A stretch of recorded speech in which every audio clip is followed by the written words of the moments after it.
Planet Earth hurtles through space at 67,000 miles per hour. We know this because of speed cameras erected near Uranus.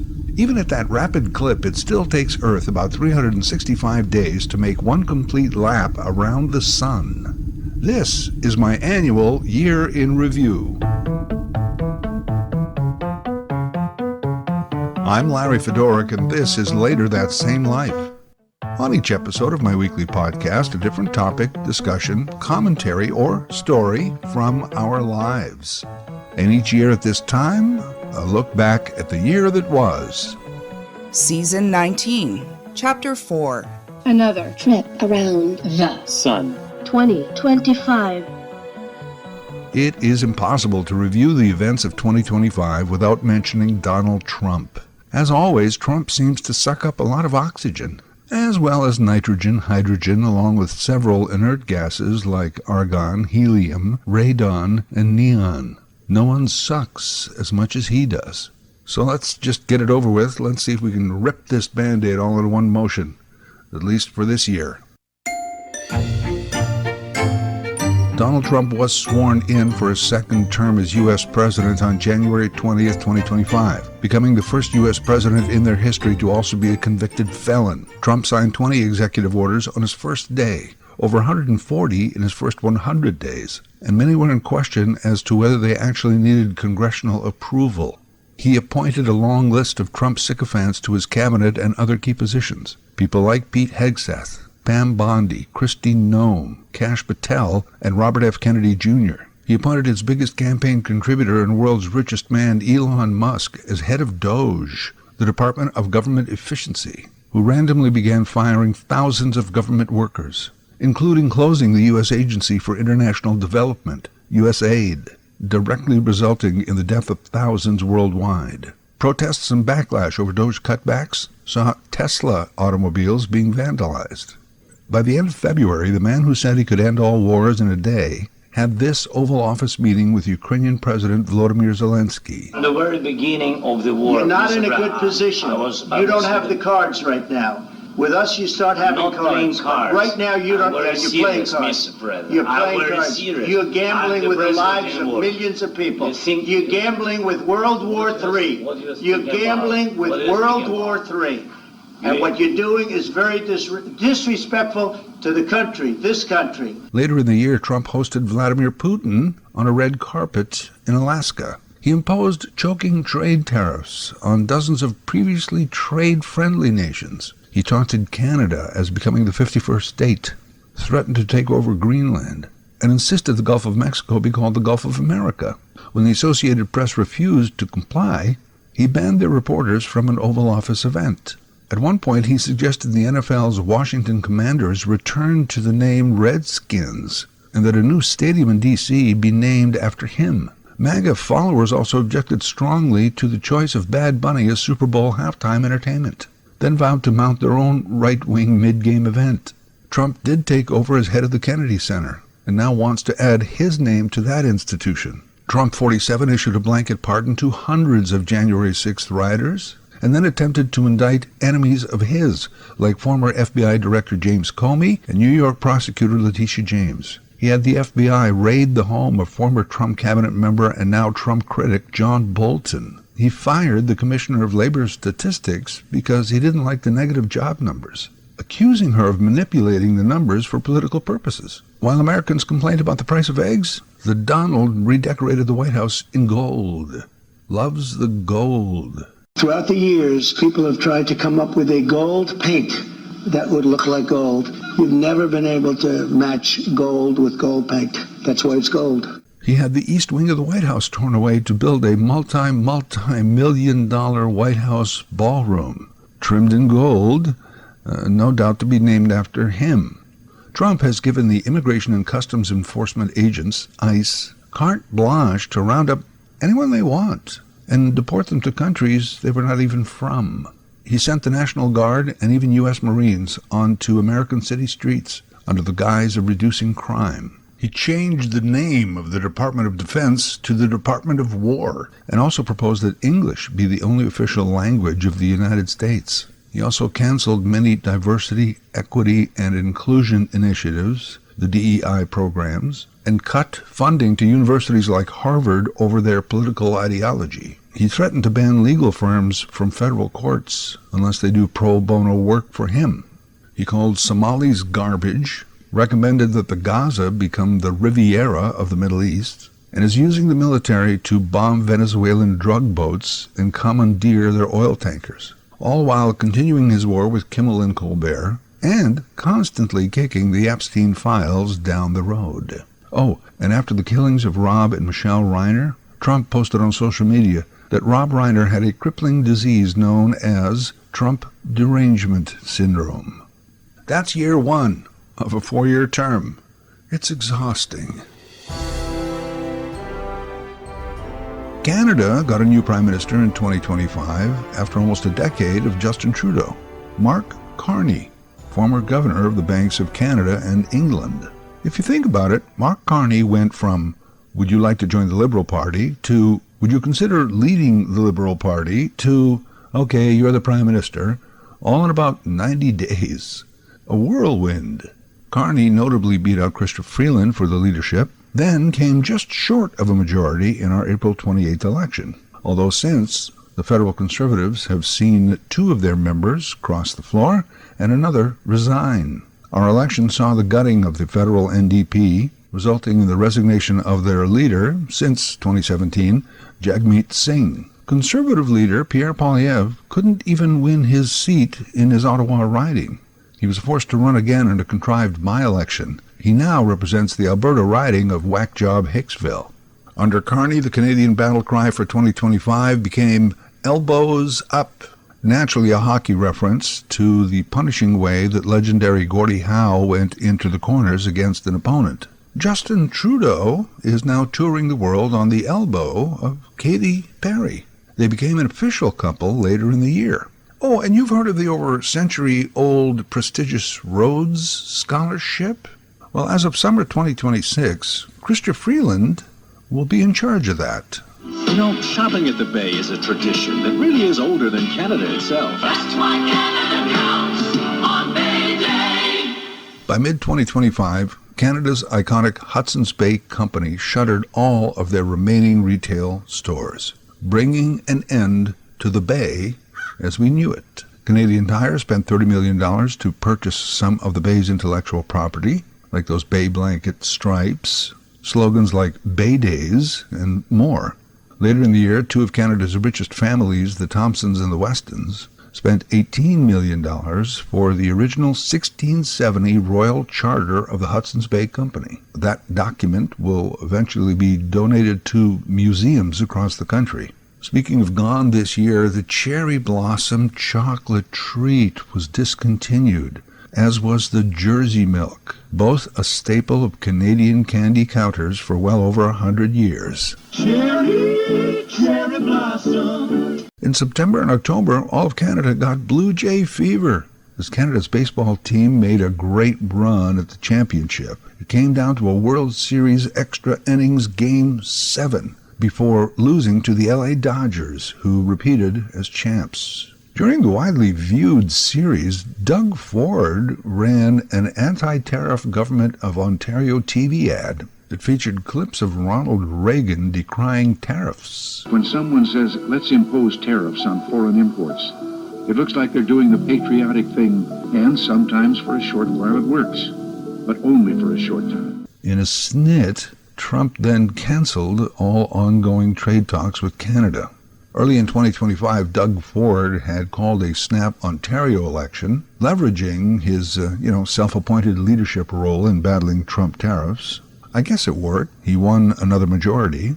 Newly appointed Ontario Liberal leader Bonnie Crombie resigned shortly thereafter, ending a brief tenure filled with high hopes and huge disappointment. 2025 was called the Year of AI. The architects of AI were chosen as Time Magazine's Person of the Year. Why 2025? Because it marked AI's shift from novelty to embedded transformative technology. across all industries, characterized by rapid adoption of AI agents for efficiency, significant leaps in AI reasoning capabilities, massive business investment, and a cultural reckoning with its power driving real-world applications, despite hype and governance lags. The previous paragraph, by the way, written by AI. We got a new Pope in 2025. April 21st saw the passing of the beloved Pope Francis. Within a couple of weeks, white smoke poured out of the chimney of the Sistine Chapel, announcing Robert Francis Prevost as the 267th Pope of the Roman Catholic Church. He took the moniker Leo XIV. He is the first U.S.-born Pope, though he's a dual citizen of the United States and Peru. One of my favorite lines came from an old acquaintance of his back in his early Chicago days, who, when he first saw on TV the new Pope emerge onto the balcony, he said, "Oh, look, it's Bob." Yeah, it was his old friend Bob. You know, I've never thought of a Pope as Bob before, but it's what I call him now. With all respect, Pope Bob. In October, Dame Sarah Mullally became the first ever female Archbishop of Canterbury. That's in the Church of England's 1400-year history. Two of the world's most powerful and influential religious leaders, Sarah and Bob. In England, in early November, King Charles formally stripped Andrew of his prince title and all other royal associations, because of Andrew's connection to Jeffrey Epstein and Andrew's known consortium with underage girls. You know, in the 70s and 80s, he was called a playboy, Randy Andy, because of his many affairs. It was a joke. Not so funny now. In the United States, Congress and Senate passed a bill demanding that all of the Department of Justice's Epstein files be released in 30 days. That deadline was December 19th, which saw only a partial release, and that was heavily redacted. That case will drag on well into 2026 and beyond. At the beginning of the year, we saw wildfires devastate much of the Los Angeles area. Over $150 billion in losses. And because it's LA, it was noted that many celebrities lost their homes. I don't like to focus on that because, most of them won't have to worry about insurance or the cost of rebuilding. I do think about Billy Crystal, though, who at the beginning of the year lost his longtime family home to fire. And at the end of the year, lost his best friend, Rob Reiner. It was December of 2024 when Luigi Mangione shot and killed Brian Thompson, CEO of the health insurance company United Healthcare. But by January of 2025, Mangione was strangely being lauded as a hero, Saint Luigi, as if somehow a cold-blooded assassination was justice for all of those others who had to overpay for health insurance. On the July 4th weekend, flash floods hit Texas, killed 27 children and counselors at Camp Mystic. Some blame the lack of proper rainfall warnings and emergency measures due to the recent Doge cutbacks. In August, legendary investor Warren Buffett announced that after 60 years, he was stepping down as CEO of the trillion-dollar conglomerate known as Berkshire Hathaway. The 95-year-old will stay on as executive chairman. Earlier in the year, June of 2025, a man pretending to be a cop shot and killed a Minnesota politician and her husband in their home. Earlier that night, shooting another Minnesota senator and his wife at their residence, they survived. All the victims were Democrats, and the shootings were thought to be politically motivated. In September, Republican organizer and founder of Turning Point USA, Charlie Kirk, was assassinated on the campus of Utah Valley University. He was 31. Later, Donald Trump awarded him the Presidential Medal of Freedom, accepted by his widow, Erica, who now heads up Turning Point. Jimmy Kimmel's nightly talk show was temporarily suspended by parent company Disney, allegedly under pressure from Donald Trump's FCC, after Kimmel's remarks about the Kirk killing were misconstrued. Kimmel came back after a week with heartfelt apologies. You understand that it was never my intention to make light of the murder of a young man. Kimmel's suspension came right after the outrage following the announcement that Stephen Colbert's Late Show would not be renewed after the contract expires next May. The entire franchise would be off the air. Before we start the show, I want to let you know something that I found out just last night. Next year will be our last season. The network will be ending The Late Show in May. Some felt it was pressure because of the parent company, CBS Paramount, being sold to Skydance, owned by David Ellison, son of Oracle's Larry Ellison, a huge Trump supporter. Incidentally, later in the year, Netflix announced that they wanted to buy Warner Studios and other related properties. And the very same Skydance is instead attempting a hostile takeover of Warner. That back and forth is ongoing. In celebrity news, Taylor Swift announced her engagement to football star Travis Kelce. They're going to have to go a long way to beat the Jeff Bezos wedding. In June of 2025, her second marriage, the Amazon founder reportedly spent up to $50 billion to basically rent Venice, Italy, and invite a super A-list of guests for a 3-day festival that we called the Bezos Wedding.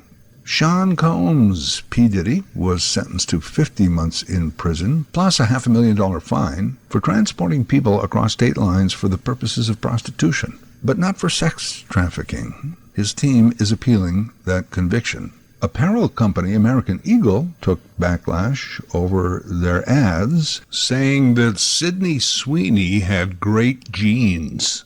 Jeans, jeans. The ads starred Sweeney and her cleavage. I'm not here to tell you to buy American Eagle jeans. And I definitely won't say that they're the most comfortable jeans I've ever worn. Or that they make your butt look amazing. Sydney Sweeney has very keen. The ads were seen as a dog whistle to the outdated notion of eugenics and white supremacist standards of beauty. In July, in Boston, at a Coldplay concert, the Coldplay Kiss Cam focused on an embracing couple who quickly tried to duck out of view. Either they're having an affair or they're just very shy. They were the married male CEO of a tech firm, astronomer, and the female married to someone else, head of HR for that same company. Oops. The woman, Kristen Cabot, has given a year-end interview to the New York Times. First time anyone involved has spoken out about that event. She says that her and the CEO, Andy Byron, were both going through separations at the time, but it was still wrong and, in her words, bad. They both resigned. They have not been in communication with each other since. Astronomer ended up hiring Gwyneth Paltrow to do an ad. I've been hired on a very temporary basis to speak on behalf of the 300-plus employees at Astronomer. Astronomer has gotten a lot of questions over the last few days, and they wanted me to answer the most common ones. Yes, Astronomer is the best place to run Apache Airflow. Paltrow, a decade earlier, had famously consciously uncoupled from the lead singer of Coldplay. Cabot says the worst of it was the online death threats put fear into her and her teenage daughters. In 2025, kids across North America were saying 6-7. It was like the Generation Alpha word of the year. No adults can use it correctly because they don't know what it means. And apparently it means nothing. It's a nonsense phrase used to confuse the grown-ups, which it did. Speaking of the kids, in 2025, Australia banned all social media for anyone under 16 years of age, a massive initiative that the rest of the world is watching very closely. As the year closed out, we saw thieves break into the Louvre in Paris, kind of a low-tech break-in. They were eventually apprehended, but millions of dollars of artifacts have still to be recovered. In British Columbia, after a months-long legal battle, dozens of ostriches were culled due to fears of the spread of bird flu. In Hong Kong, a devastating apartment fire saw several high-rises under renovation set ablaze, leading to several arrests, charges of manslaughter due to negligence. At least 161 people confirmed dead. We saw the shooting at Brown University, the anti-Semitic gun attack during a Hanukkah celebration at Bondi Beach in Sydney, Australia, and the shocking murders of Rob Reiner and his wife Michelle Singer Reiner in their Los Angeles home. Their son Nick currently charged in the stabbing deaths. Which I guess now leads me to something I do annually on This Year in Review, and look at the celebrities we have lost during the past year. After the recording and posting of last year's review, we did lose Jimmy Carter. It was December 29th, 2024, at the age of 100. As some may know, I do keep what I call a Betty White list, inspired by her passing just short of 100. It's a list of celebrities, living and dead, who made it to 90 years and beyond. I've got well over 300 names. So I thought I'd start this section this year by first announcing those still with us who turned 100 in 2025. Most recently, December 13th, Dick Van Dyke. Johnny Carson and David Letterman director Hal Gurney turned a century back in January of 2025. Actress Lee Grant, whose actual birthday is in question, but most agree that she turned 100 this past Halloween. And this past summer, legendary Buffalo Bills coach Marv Levy hit the 100-year mark. This is from someone else's post, not mine, but it's so clever I thought it was worth repeating. Older Lego boxes have this cute age recommendation label on them. It says, recommended ages 4 to 99. Dick Van Dyke, Lee Grant, Hal Gurney, Marv Levy can no longer play with Lego. By the way, Rachel Robinson, Jackie Robinson's widow, turned 103 in 2025. Actress Eva Marie Saint turned 101. No Lego for you either.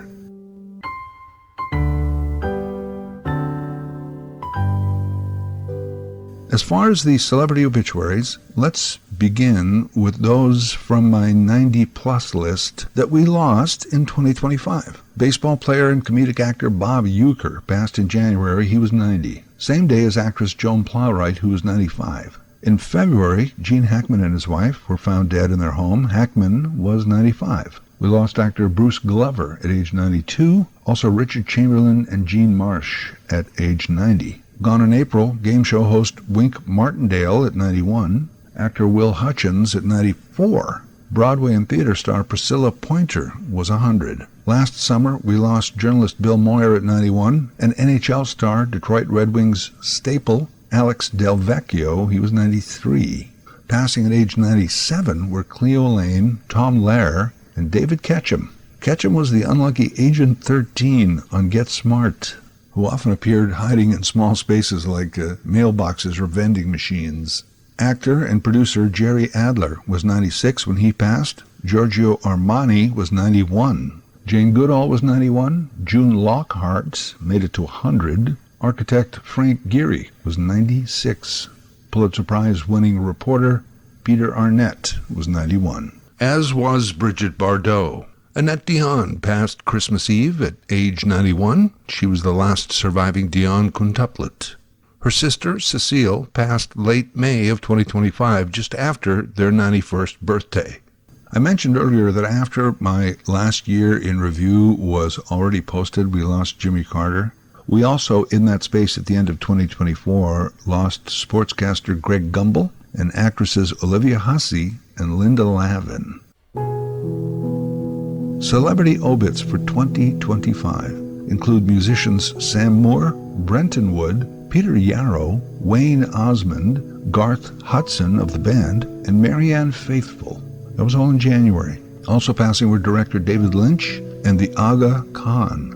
In February, we lost Roberta Flack, actor Tony Roberts, and author Joseph Wamba. Gone in March were Jesse Colin Young and George Foreman. April 1st saw the passing of Val Kilmer, who was still getting rave reviews for reprising his Iceman character in the Top Gun sequel back in 2022. Less reported that day was the passing of country star Johnny Tillotson.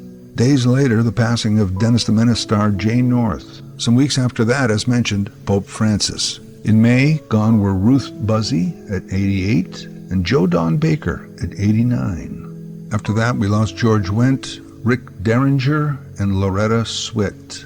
June 4th, we heard that Marc Garneau had died, Canadian astronaut and politician. At one time, he was touted as a possible liberal leader and even prime minister. In the weeks that followed, passing were music greats Sly Stone, Brian Wilson, Lou Christie, and Bobby Sherman. Over the summer, we lost actor, Quentin Tarantino favorite, Michael Madsen. and former Blue Jay manager Jim Clancy.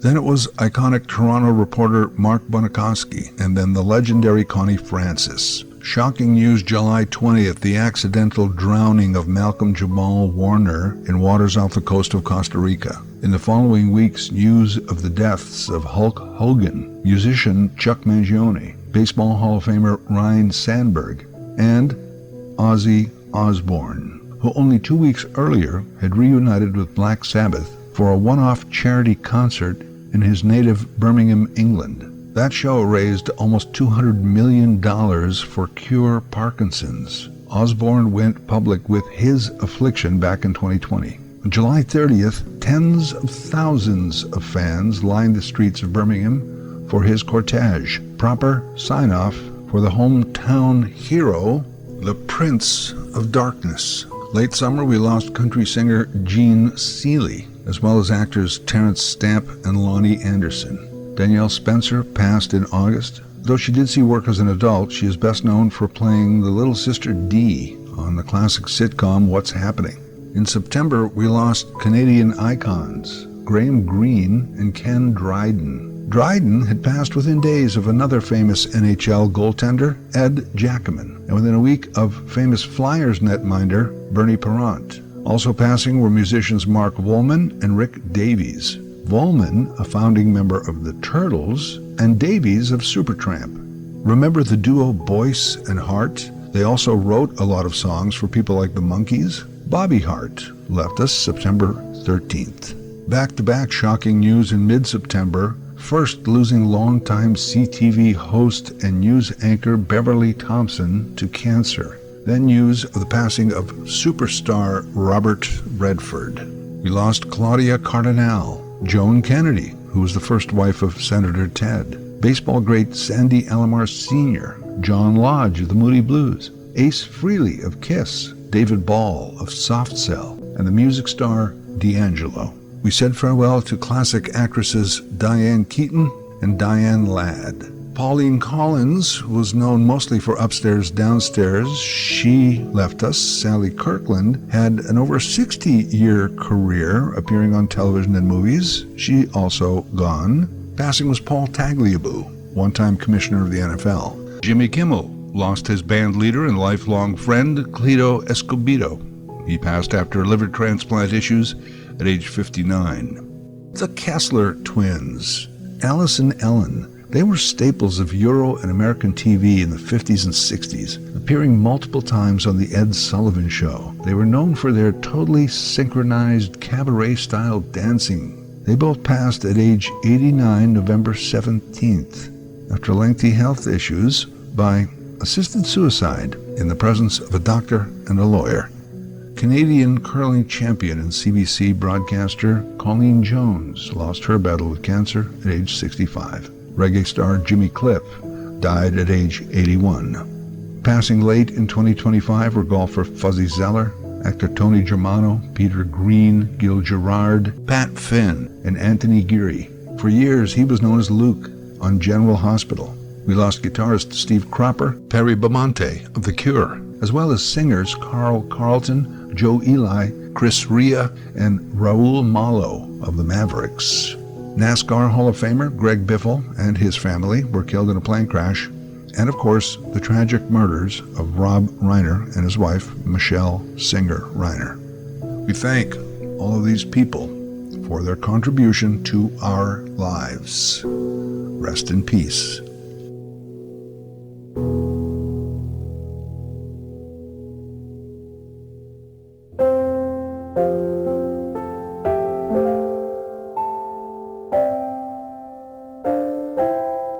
And you, well, thank you for supporting the podcast week in and week out. Happy New Year and all the best. In 2026, let's make some good memories.